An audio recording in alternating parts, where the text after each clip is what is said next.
welcome to the platform. My name is Omulkhair Mohammed.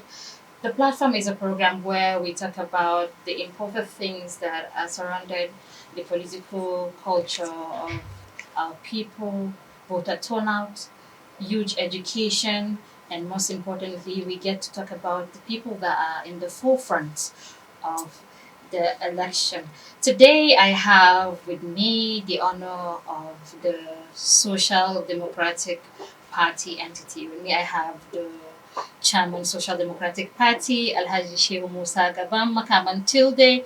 You're welcome to the show, sir. Great pleasure, thank you. I also have with me the Taraba State gubernatorial candidate and who is also happens to be a serving member of House of Representatives. He's representing Argokola, Lao, and Karim Lamido of Taraba State, who is also the Social Democratic Party gubernatorial candidate.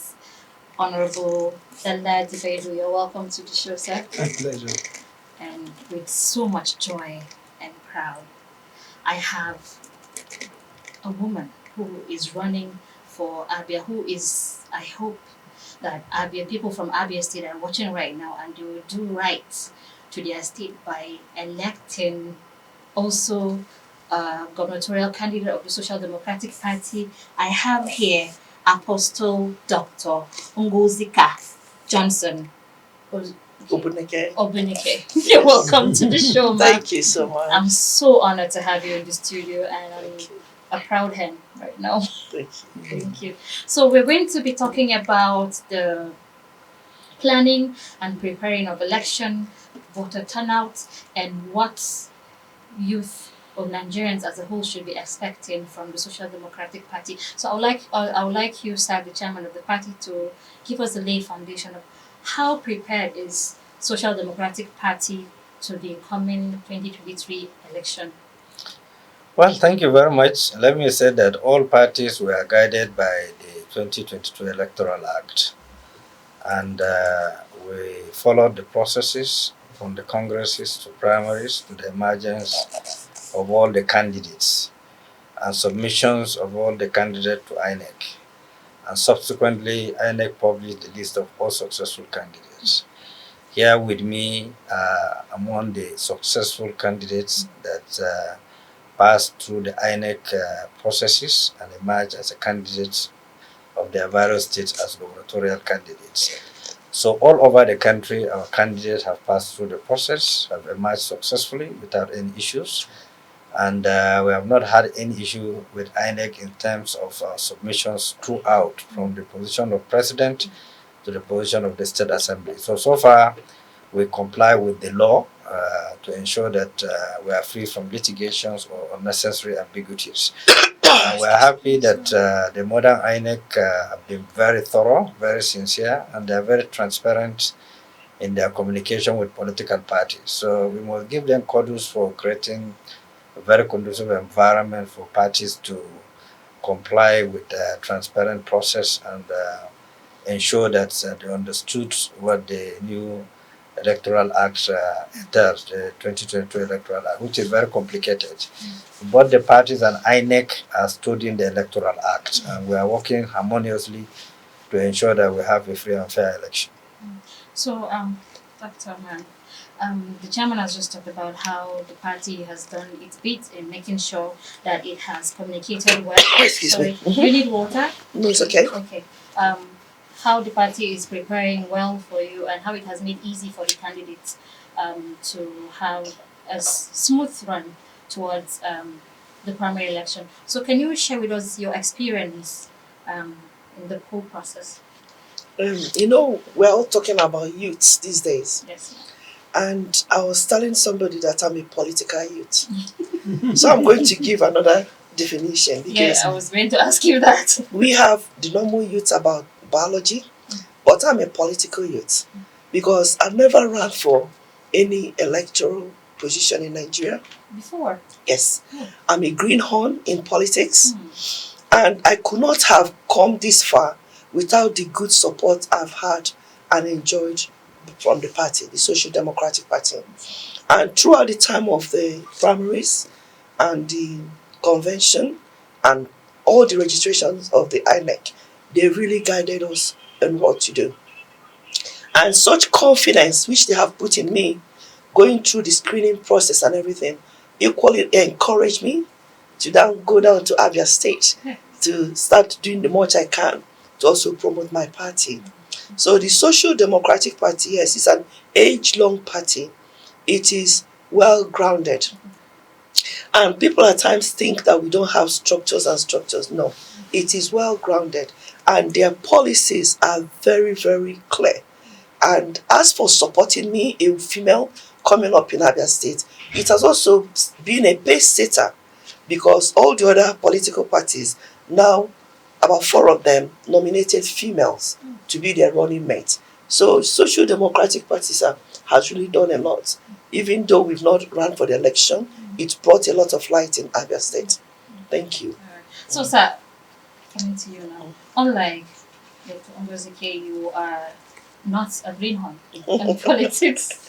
So I'm rather a grassroots. yes, but politics is changing. The dynamics is changing. Sure. There is more education on voter education, and there seems to be more interest in voter participation. So on that, what preparation have you done that is different from the normal going to the house and sharing of soaps and rice? Salt and rice. Yes.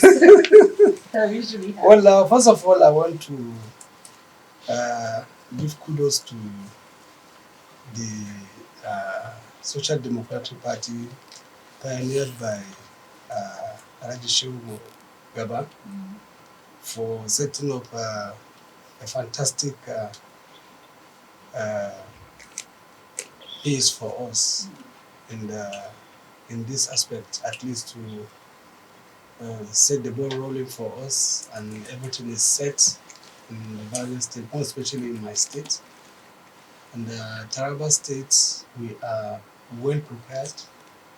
We are going all over. We have 168 polling wards. As you know, just 3 days ago, the INEC have started issuing the new voters cards, and all our people in the various units have been mobilized, and they are going to the various wards to collect their new voters cards. And again, in Taraba State, SDP is not a new party. SDP is an old party in Taraba State. In 1991, the former governor of the state and the first civilian governor of the state won election under the Social Democratic Party. So in Taraba State, SDP is the oldest party in the state. So everybody is just like we are trying to just dust out and just go on the field. And I have seen. I just came back from Jalingo not quite 3 days ago, and I've gone around. What is on ground is so amazing, and for sure, the victory will be ours in such a democratic party. Thank you very much. So if you're just joining us, this is the platform on Social Studios, and we've been talking about election preparedness, what the Social Democratic Party is doing to see that it pulls through victory in various seats that it's running for. We're going to go for a quick break. When we come back, the show continues. Don't go anywhere.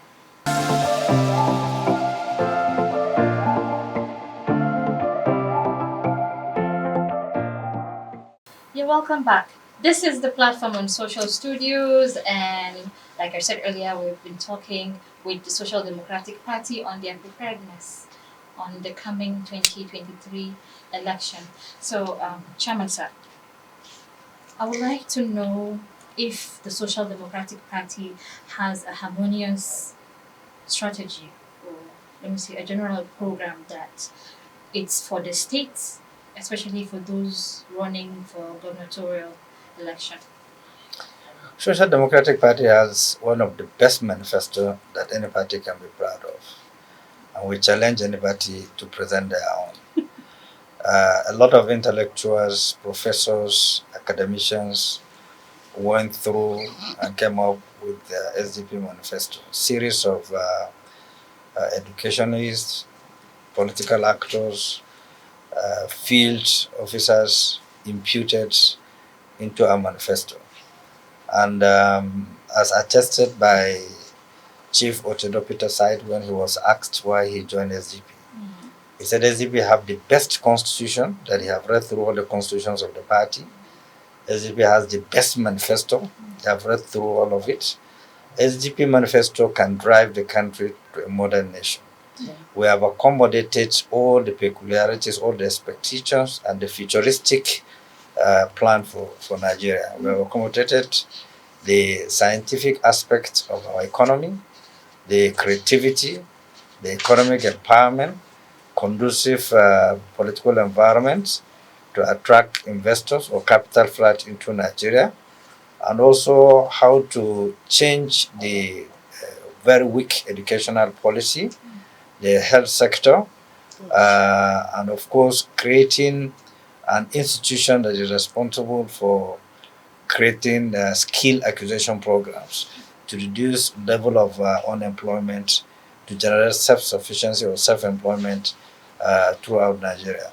We have also accommodated our geographical considerations, given the quantum of natural resources endowed in Nigeria, and how to go into it and invest and generate resources for state to take care of their bills, take care of their infrastructure. And also we recommended on the social reorder of the economy, in terms of restructuring of the country, to give states leverage to generate sufficient funds, so that you stop producing lazy governors who rely on state votes, state money to loot the system. The governors of the modern PDP have to go and source for investors into the country and generate money within the states and pay a certain percentage to the federal. But they can be able to sustain and pay the bills of their state effectively and efficiently. So we accommodated the natural resources endowed in Nigeria. We have accommodated the wastages of the intellectuals that we have, and we provided solutions on how to, bring modern leadership that will accommodate our population that is growing over 200 So, million. in a nutshell, SDP has produced a Bible to run Nigeria. Well, the terminology is okay, but it's a sort of guide to all the candidates, and perhaps if eventually they win election, they have a working document already that they can just roll on. Some of them can do a little bit of modification based on their peculiarities in the state, but the overall, we have provided a foundational program for the entire candidates, and if eventually they win, they won't have any issue in terms of rolling their activities. So, having said that, while we were off during our break, I heard you saying you built your manifesto on the existing documents that the Social Democratic Party has placed. How did you do that? The concept of the SDP is to bear the social burden of the Nigerian communities. Nigeria is about 62 years old now, and all our government have never thought about bearing the social burdens of our communities. I like how you refer to the country as a community, because that way you have the human touch, and then it's exactly grassroots rich. Thank you, and that's what we're looking at in SDP. Now, when I took on to run as the Abia State Goba, I took time and went to tours in Abia State, and we were able to identify a lot of things that were wrong in the social needs of Abia State. In education, good road, which was not good. Aba, Ariara market, waterlogged, no trading. With so much revenue. And a lot of potentials to get. Poor housing, no tourism.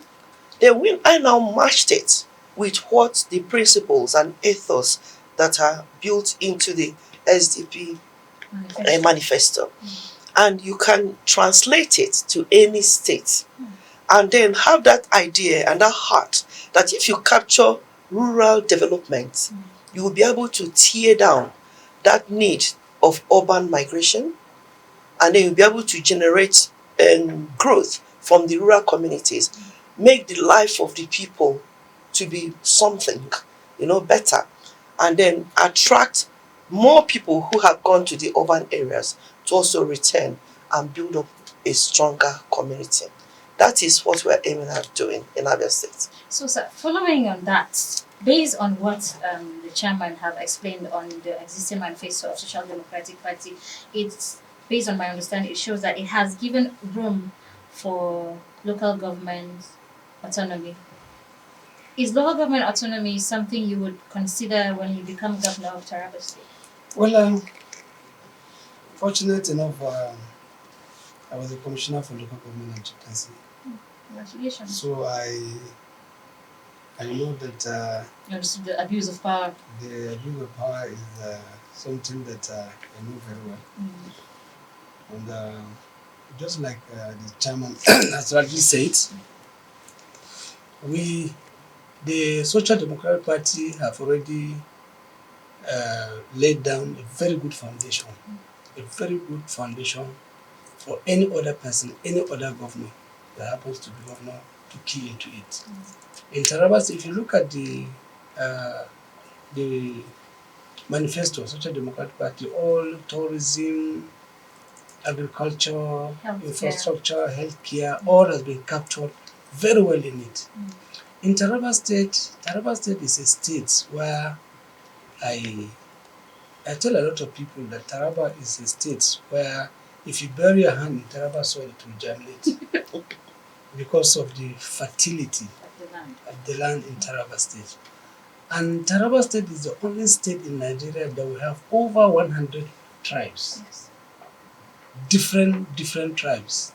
So I want to borrow a little from the manifesto of SDP to create an enabling environment. If you go to Calabar now, you find out that they have cultural festivity at end of the year. But they just created it. But in Taraba State is natural.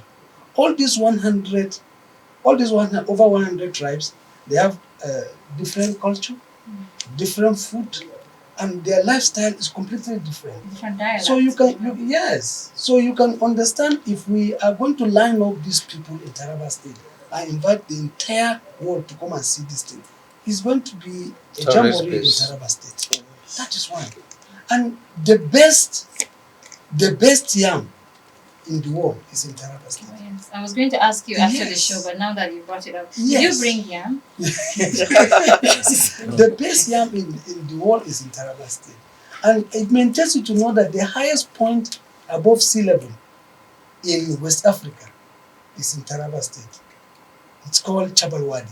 Chabalwadi, yes. Is it in Fulfulde? Yes, in Fulfulde. What does it mean? That's the mountain of death. Okay. Because it's very high. In fact, from the bottom, it will take you about maximum 4 days to climb to the topmost of the mountain. So the Chabalwadi.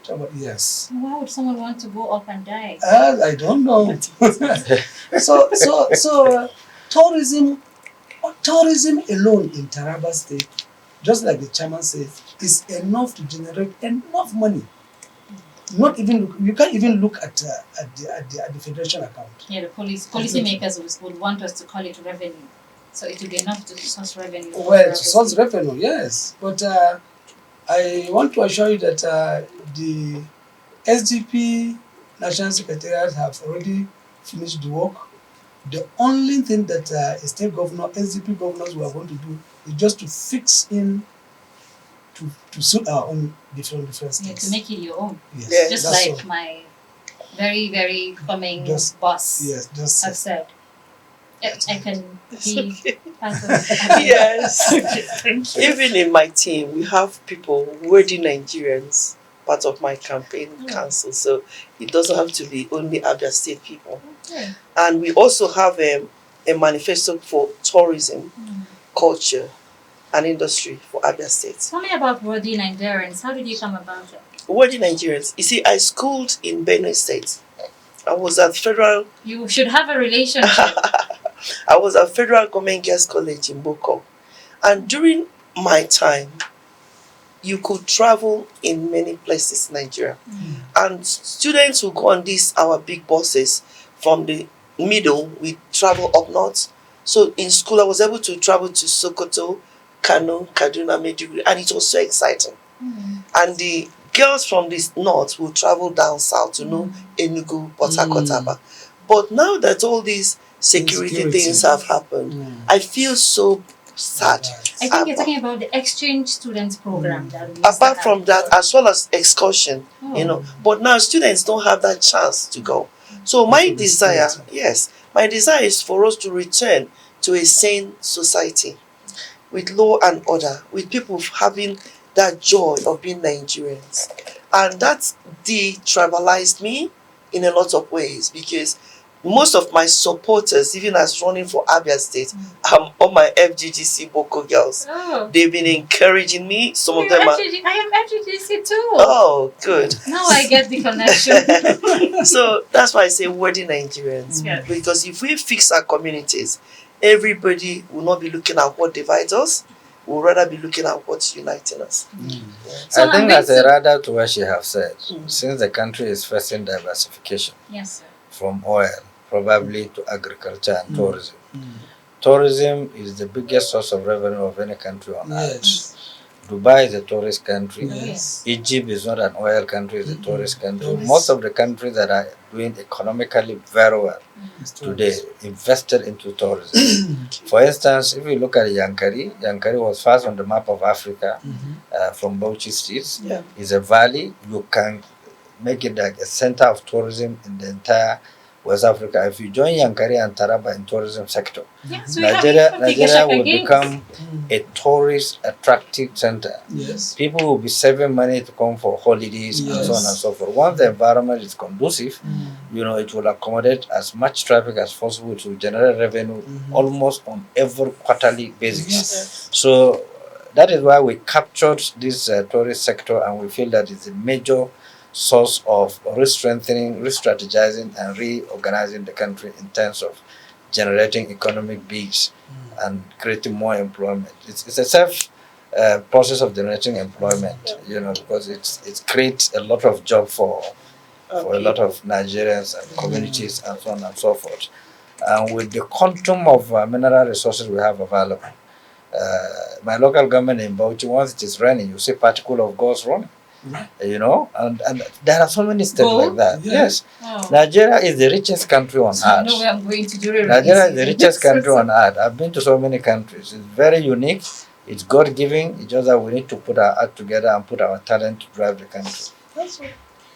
Right, on the platform, I'm going to introduce you to our next segment, which is the connecting with the voter segment. I'm going to give you 60 seconds.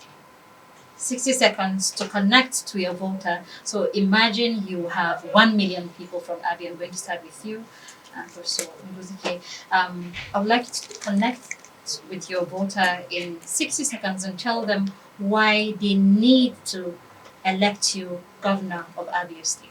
Thank you so very much. I like this opportunity, and I'd like to speak to every Abia State citizen of Nigeria to think about Ngozi Abia. That is Apostle Dr. Ngozika Gladys Johnson Obuneke as your next governor. I'm running under the Social Democratic Party because this is one party that is clean and one party that is built on tackling the social burdens that you have been complaining about. Abia State was created 31 years ago. And like I say in a lot of my interviews, it looks like a glorified village. But when you have a chance to vote me in to be your next governor, we're going to tackle housing, we're going to tackle education. Education will be free through primary school and secondary school. I'm a medical doctor and I know the need for good health care. We're going to build up the existing hospitals and also build up 2 general hospitals for each local government. And we're also going to look at Aba Ariara market and reactivate our cottage industries by giving them soft loans so that the people can go back to work. They take their part and bring in revenue for the government. And we're also going to build up every road. Are you calling it federal road? Are you calling it interstate road, intrastate road? Abia State will be a new place. We'll finish building the road and we'll take the bills to the federal government. They will pay us the ones they have to pay. Abia State doesn't have airport. I remember as a young girl when I was in secondary school and they were building the Sam Mbakwe International Airport in Owerri. My father, late Justice Jonah Johnson, they all contributed, as well as other big people in Abia State. So it is a communal effort. So as part of my government, I'll hit the ground running and we're going to build an airport for Abia State. I thank you all for this opportunity. Another thing I want to mention, I don't like owing anybody. I don't owe people. So all those arrears will be paid in 18 months of my administration. Oh, yeah. Thank you so very much. Can we clap on TV? Thank you. Okay. 60 seconds for gubernatorial candidates to connect to their voters. So your 60 seconds starts now. Now, in connecting to my voters in right to Jalingo, I want to first of all thank this studio for giving me this opportunity. And again, I want to tell the people of Taraba State, from Gashaka, Gembu to Karen Lamito to Zing to Ibi and all over the state, that 3 things I always address people. That's the issue of insecurity, where there's no peace. Nobody can go to church, nobody can go to mosque, nobody can go to farm, nobody can go to market. So definitely we are going to tackle insecurity to make sure that Taraba State is free. Like you know, back home in Taraba, for the past 4 years, Taraba State has been under a curfew. Right from 8 o'clock in the evening, the curfew starts, and definitely once there's peace, all this curfew will not be there again. And again, the issue of tribalism. Tribalism has gone deep into the mind of our people, and we're going to remove it. And again, the issue of religion. The religion, there's a serious dichotomy between religion in our states, and definitely we are going to cement it. And you look at the people I mingle with them, they are from both religion. You look at the people I mingle with them, they are both from both tribes in Taraba State. So I call on you to know that I'm set, as you know very well, I'm set, I'm ready to hit the ground to make sure that we have bring the impossibility possible. I always say that New Taraba is possible. New Taraba is possible. The long stretch of River Benue is in Taraba State. And whatever we are going to do, we are going to set up to make sure that we make Taraba State a hope for the entire country. So vote for SDP and vote for me, and I'm going to deliver. You know very well I'm going to deliver. Thank you very much. Thank you very much. All right, and with that, we come to the end of the Platform on Social Studios. Thank you so much for your very precious lives. Continue to subscribe. If you're just watching us for the first time, this is the Platform on Social Studio, and we are a station that deals with intellect, something that connects to the Nigerian people abroad and here. I have been entertained and informed, likewise educated by the Social Democratic Party chairman and 2 gubernatorial candidates that I've met. One for the first time, Honorable Daladiberu, I've met a lot of times, and thank you so much for coming. Thank you so much for being with us. Thank you. I know we're going to have more communications before the campaign gets hot, that you will not be available. As long as you intend, please do come to our studio. It's very, very open and available for you to come. And if you're also someone who is running for any political seat from any political party, our doors are open. You're welcome to be on the platform. We're going to talk. You get to meet your voter, communicate with them well, and the information passed. I remain Umul Khair Mohammed, and subscribe. Thank you.